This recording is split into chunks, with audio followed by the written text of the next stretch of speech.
Join Kids Hat family.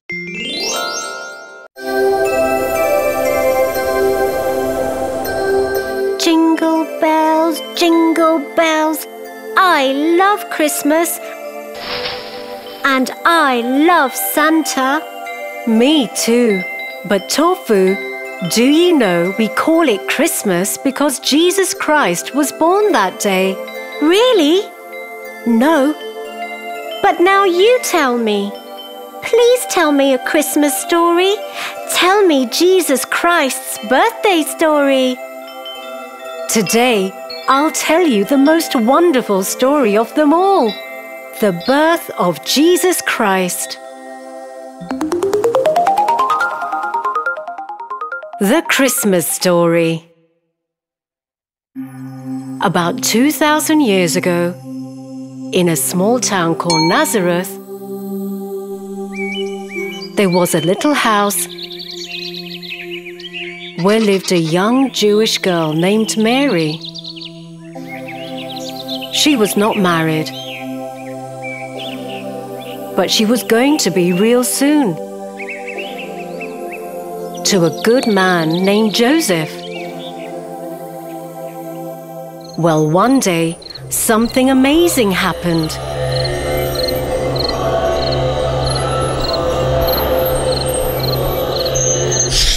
An angel of the Lord's, Gabriel, a very important angel, appeared to Mary. Who are you? I am Gabriel.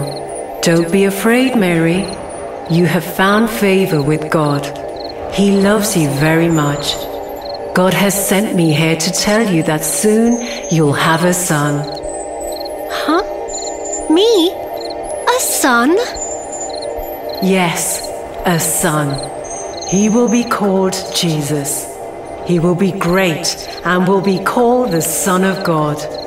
Mary was very obedient, and she said, I am the handmaid of the Lord. May God do with me as He wants to.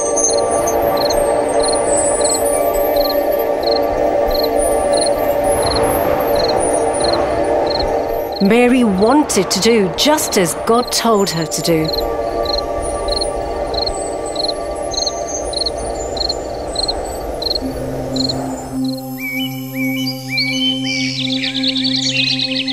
Just near the time Mary was about to have her baby, the Roman Emperor sent soldiers to announce a new law. Okay, listen everyone. The Emperor Caesar Augustus says that all of you need to pay some taxes now and register for census. So Mary and Joseph made their way to Bethlehem, because that's where Joseph had to pay taxes. It was about 65 miles from Nazareth to Bethlehem.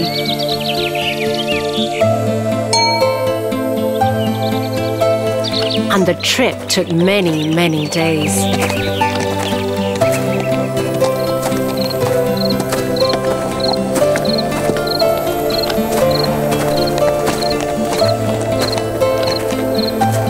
And when they reached Bethlehem, guess what happened? All the places were full. All the inns were full. Mary, you wait here. Make yourself comfortable. By then, I will try to find a suitable place for us to stay. Joseph kept knocking and knocking again and again. He had been looking and looking for a place to stay.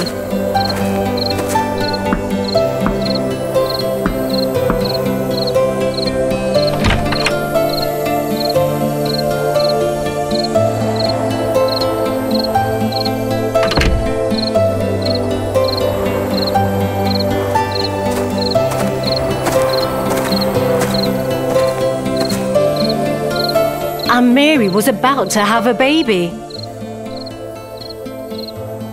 Well, I have tried almost all the inns, and it looks like all of them are full. Dear Mary, how do you feel? I am very tired, Joseph.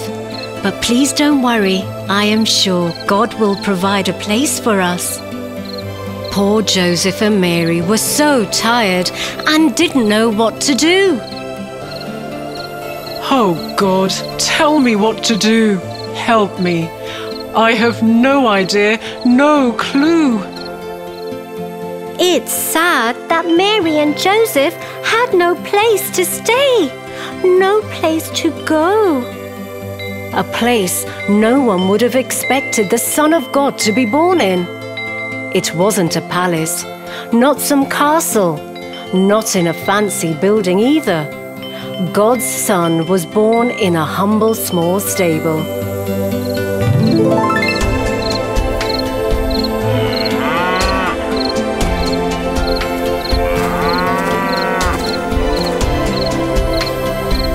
I'll go and get some fresh hay where you can sleep comfortably tonight.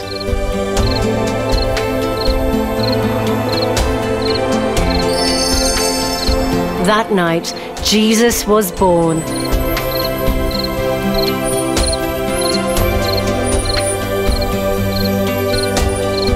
And oh, it was a wonderful night.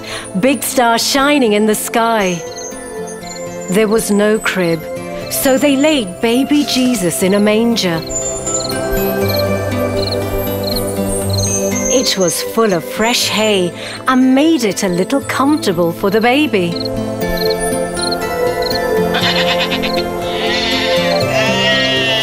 Near Bethlehem, that night there were some shepherds keeping watch over their flocks of sheep.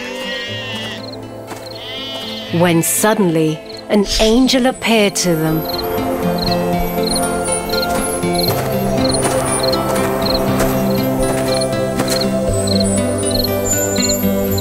I have good news for you.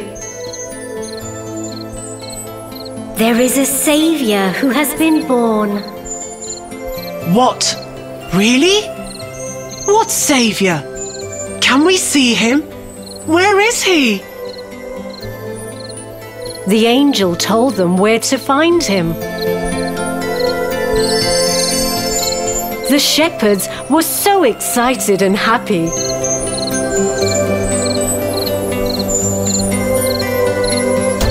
They ran to the stable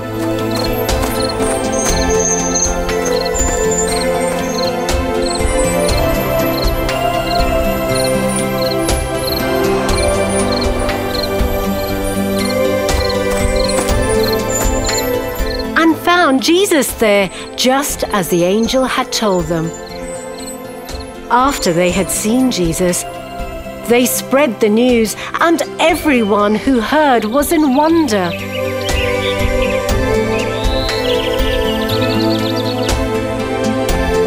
In wonder, just like you are. Doesn't it sound magical, Tofu? So magical and fun, Tia. I am happy the angels took care of them all. Joseph, Mary, and baby Jesus. Thank you for telling me the Christmas story. I'll tell it to everyone in my school tomorrow. That'll be great, Tofu. I love telling you new stories. But be careful and don't fall off that ladder. There are no angels here to save you. You are my angel. I'll always love you, Tofu. Merry Christmas.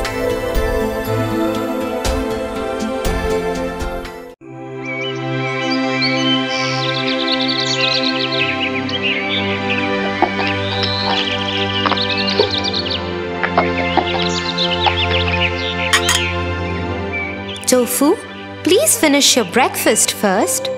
No, I want to play first. I don't like it anyway. Tofu, it is not nice to leave your food like that. You should be thankful to your food and eat it respectfully.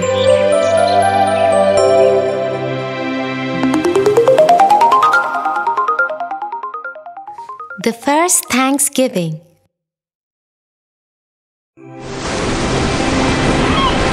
This is a very old story.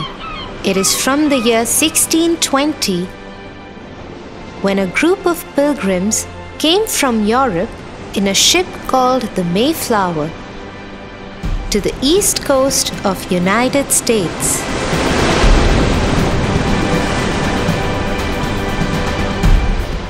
We have reached this new land, and we shall make it our home now. Let us call it Plymouth. Yes, and this big rock by which Plymouth is recognized will be called the Plymouth Rock. We shall make a settlement here.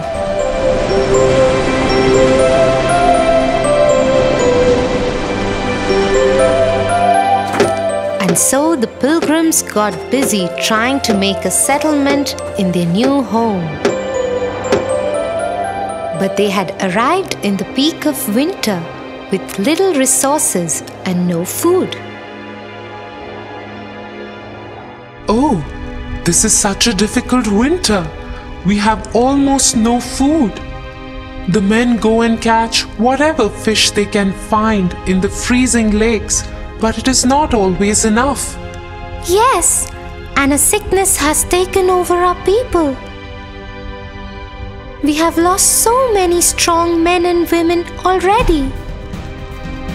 It is very difficult without proper food and supplies to take care of them. Yes, look at what happened to our brother James Chilton and his wife. They've both died, leaving behind little Mary Chilton. Poor Mary, she's only 13 years old. But without her mother and father to take care of her, we will have to make sure she is safe. And so Mary was taken under the care of all other pilgrims.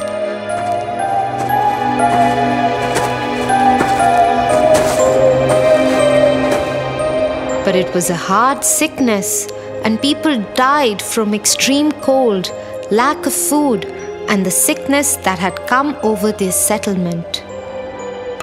This meant Mary had to work hard. Many of the older women amongst the pilgrims had died,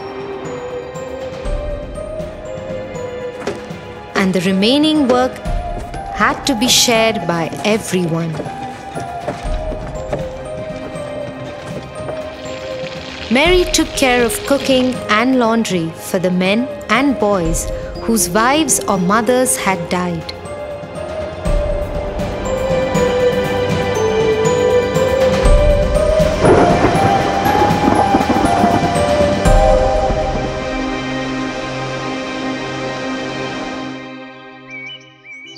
Then one day in March, two strangers called Samoset and Squanto visited the settlement. They were native Indians who lived on the land. Hello, settlers. Welcome to your new home. Thank you. Who are you? I am Samoset. I am the leader of the Abenaki people, and this is Squanto from the Wampanoag tribe. Hello, Samoset and Squanto. How is it that you speak such good English? I have had experience with other settlers who know English. We see that we are having trouble with food. Squanto here can teach you how to grow food on this soil. And so the pilgrims made new friends and learned how to grow food in their new home. They learned that using fish as fertilizers will help their crops grow better. With the help of Squanto and the other people of his tribe, the pilgrims grew a healthy crop of beans, pumpkins, and corns. To celebrate the harvest, the pilgrims invited King Massasoit of the Wampanoag tribe to the feast.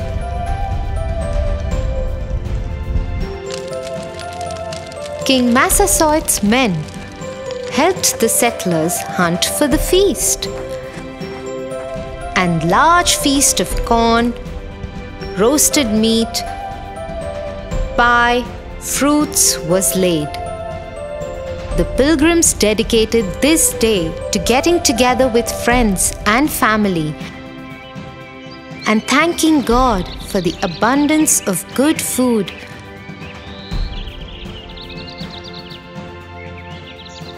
and loving people in our lives.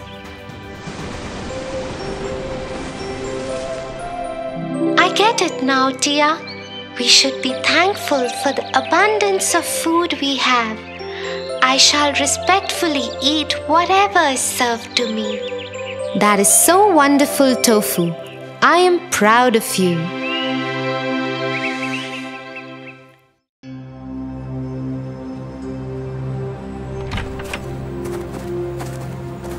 Thanks, Tia, for helping me pick these Easter eggs for Joe's party. You're most welcome, Tofu. Could you help me with one more thing, please? Sure. What is it? Joe has invited me for the Easter celebration at his home, but I feel I don't know a lot about Easter. Do you think you could tell me something about it? Of course, Tofu. I will.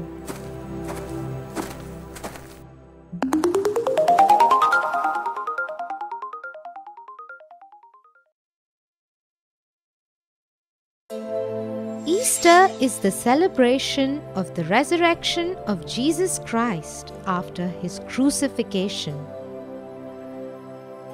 About 2000 years ago, Jesus rode into Jerusalem on a donkey.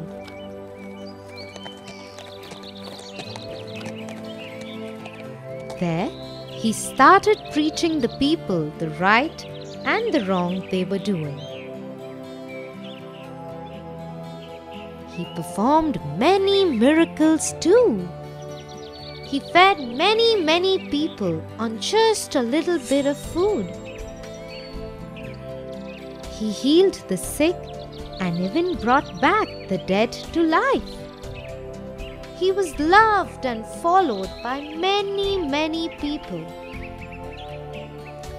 But there were some others who felt threatened by the popularity he was gaining.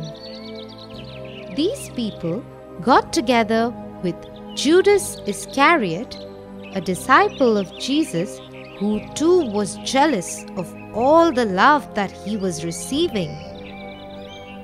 Judas agreed to betray Jesus for 30 pieces of silver.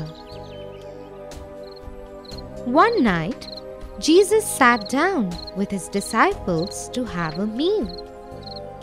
He told his friends that the next day he would leave them all and join his Father in heaven, as one amongst them had already taken money to betray him. At this point, Judas left them all and walked away. Later, Judas came back with the priest's men who took him away. The Jewish leaders asked him if he was the Son of God. When Jesus said yes, the Jewish leaders said this was an insult to God and he should be punished. Eventually, on Friday, Jesus was nailed to a cross through his hands and feet, and the cross was raised to stand. Jesus stayed nailed to the cross till night, when he finally died. This day came to be known as Good Friday. Friends of Jesus and Mary, his mother, brought him down from the cross and laid him in a cave and made it his tomb. They sealed the cave with a rock. Mary Magdalene A friend of Jesus visited his tomb 2 days later on a Sunday.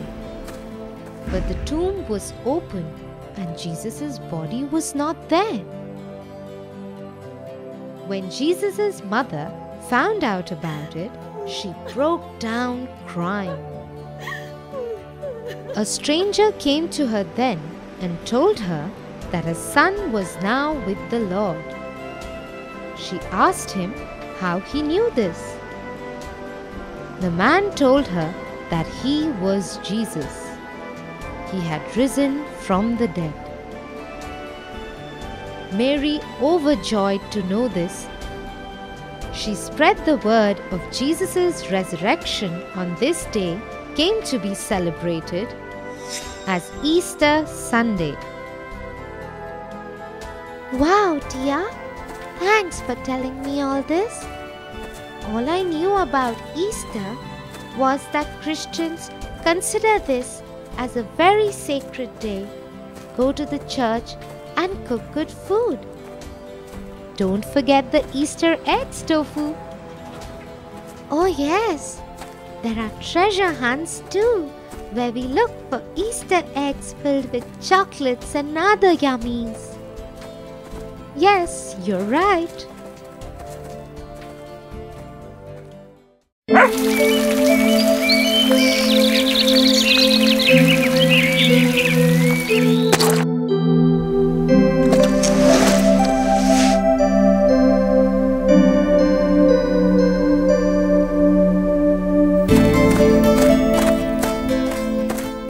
Hi, Tia. Hi, Maria. Hi, Joanna. Hi, Tofu. Hello, Tofu. Hello, Tofu. What are you all up to? We are completing our art project for tomorrow. I also want to do it. Can I?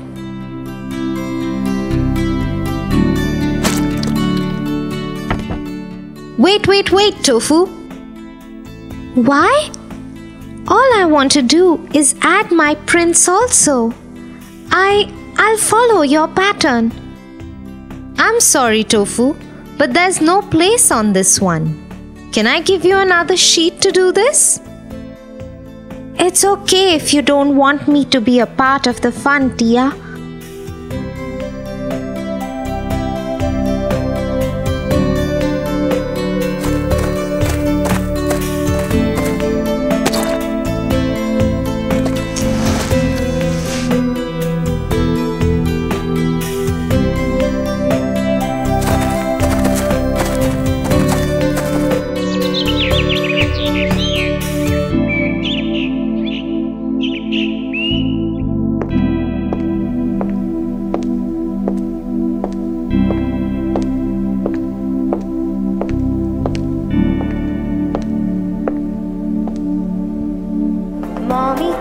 Mommy finger, where are you?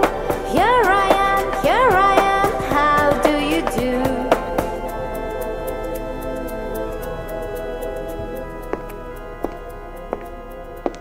Hey, Tofu! Oh, now you have time for me? Well, actually, I had a story for you. It's about a lost mitten.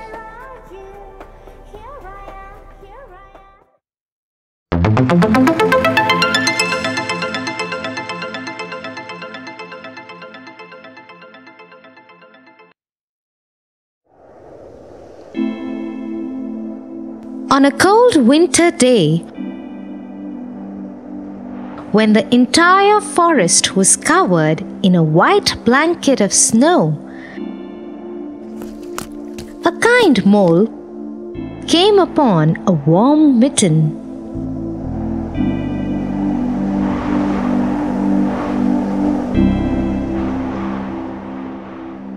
Oh wow, a warm mitten on this cold day.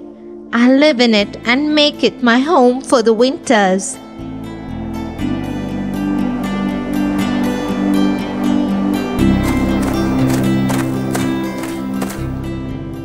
Just as the mole was making himself comfortable in his new house,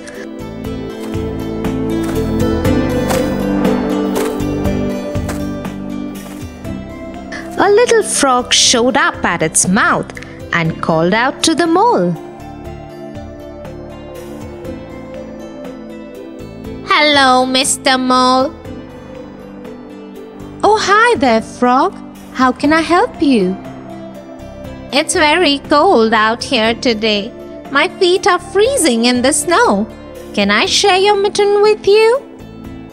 Of course, there is enough room in here for both of us. So the kind mole welcomed the frog in the mitten. Just as they were warming up, a rabbit comes up to them.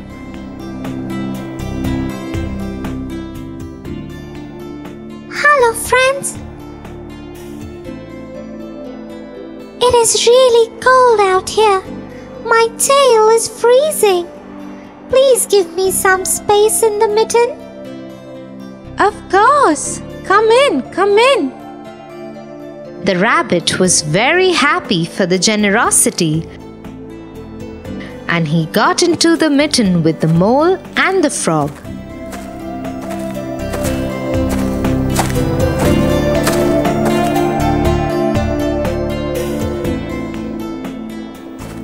Then they had two more visitors, a fox and a vixen.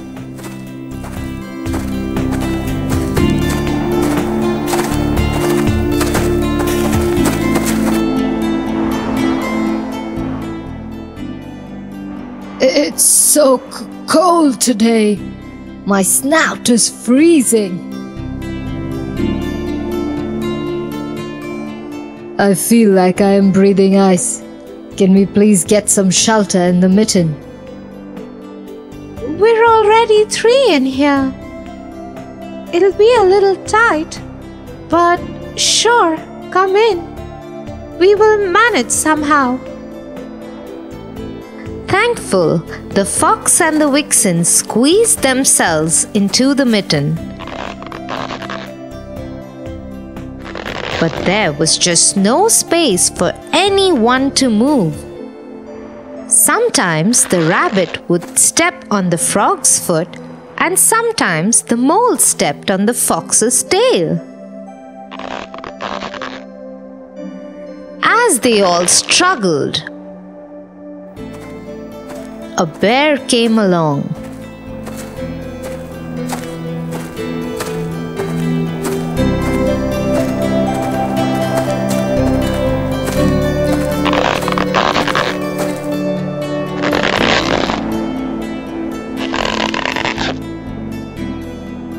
A warm mitten and good company.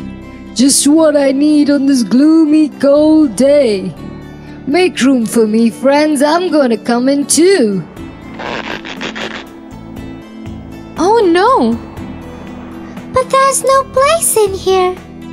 You're too big for this mitten. I promise I won't take too much space.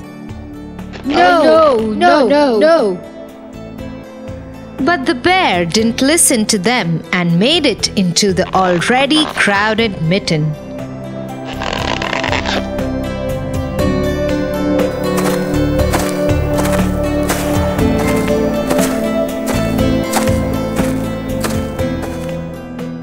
The animals had no choice now but to stick their heads out of its mouth, so that there was space inside for their bodies. And just as they were all finally settling in, a baby mouse came along, shivering in the cold.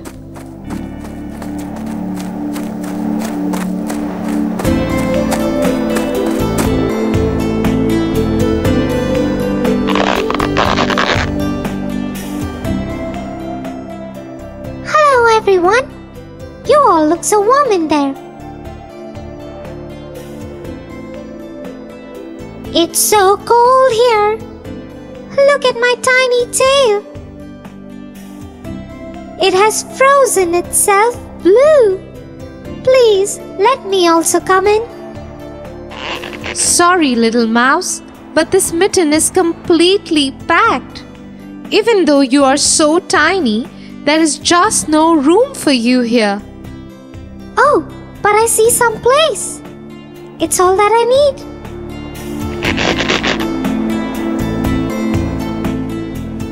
The little mouse dashed towards the mitten, and before anyone could say anything, he climbed onto the bear's nose and sat there.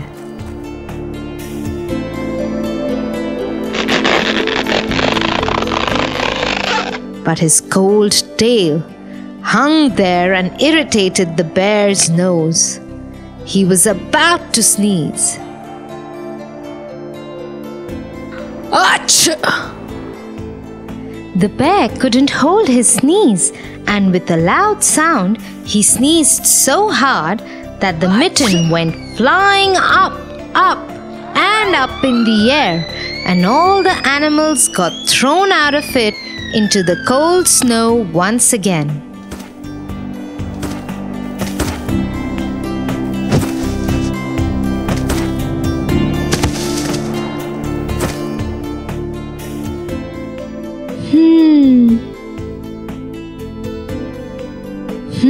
What, Tofu? I was going to be the bear in your mitten. Yes, and you would have sent it flying into the air.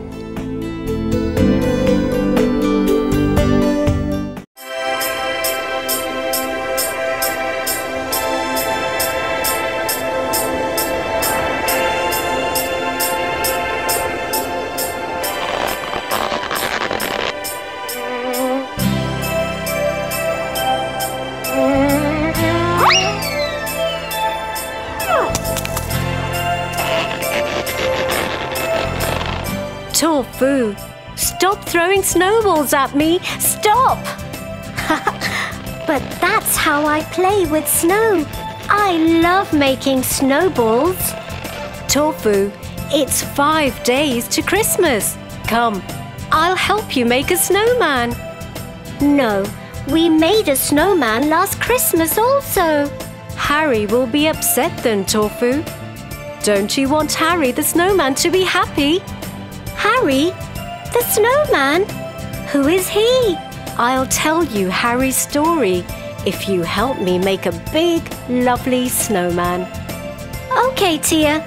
Tell me the story and let's start making Harry also. Harry the Happy Snowman. 5 days before Christmas Eve, Santa was working out in his gym, practicing his technique of dropping down through chimneys without getting stuck. Santa has quite a possibility of that. Suddenly, one of his reindeers, Donda, came running in. He seemed rather distressed and worried. Santa, Santa! Harry the snowman has run away! I am panicking! Calm down, Donda. There is nothing to worry about. I will personally sort out Harry's problems and bring him back home safe and sound. Donda, alert the elves and begin a search whilst I head back to my sleigh. Santa took off to the skies to find Harry.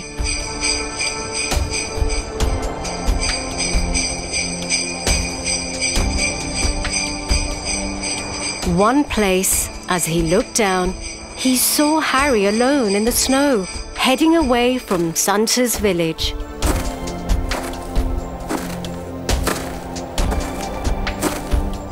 Harry! Harry! Can you hear me? Santa pulled down and landed just beside Harry. But Harry ignored Santa and kept walking. Jump aboard, Harry. Get back in. Harry! But Harry kept on walking away. Santa shouted again. Harry, please listen to me. Talk to Santa. Harry slowly turned around, looked at Santa with tears in his eyes. Harry, my dear, there comes a point in everybody's life when you feel like running away. But that is not the answer. That's not the right thing to do. Please tell Santa your problems.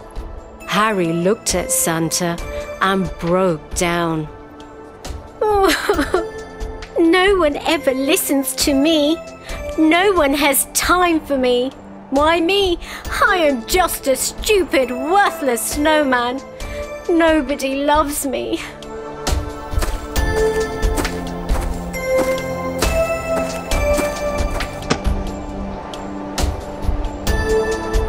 Harry, my boy, you are not worthless. Dry your eyes, wipe your face. Come, I want to show you how important you are.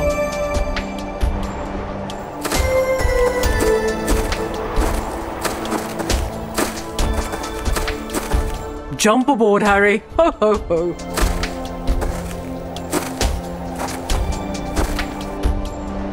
Harry looked at Rudolph. He had his head hung low. Rudolph, my boy, take to the skies, I ordered.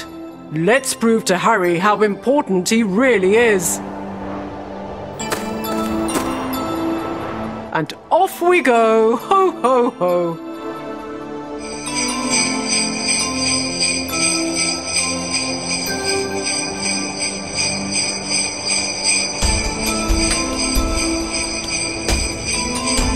As they traveled around the world,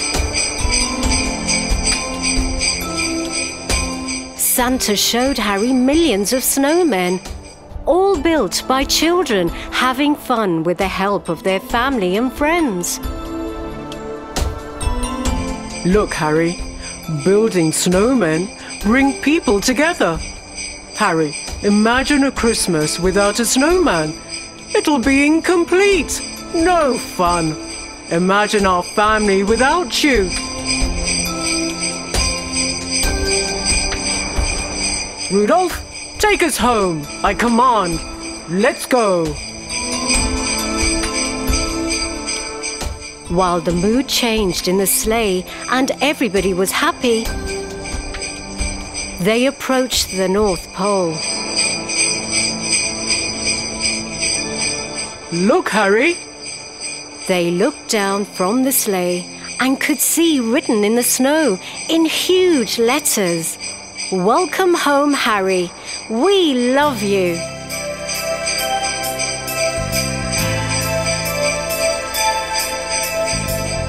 Everybody from Santa's village was there too to welcome Harry back home. This made Harry so happy. Everyone clapped for Santa. Harry could have made a big mistake by running away. But that is not the answer. Just talk to someone and you'll find the ones who have time for you and who truly care. Merry Christmas! Merry Christmas, Tia. Merry Christmas, Harry. We all love you. Always be happy. Now go inside and get some carrots. Let's give Harry a big nose. Let me call all my friends to play and tell them to make more snowman. More friends for Harry.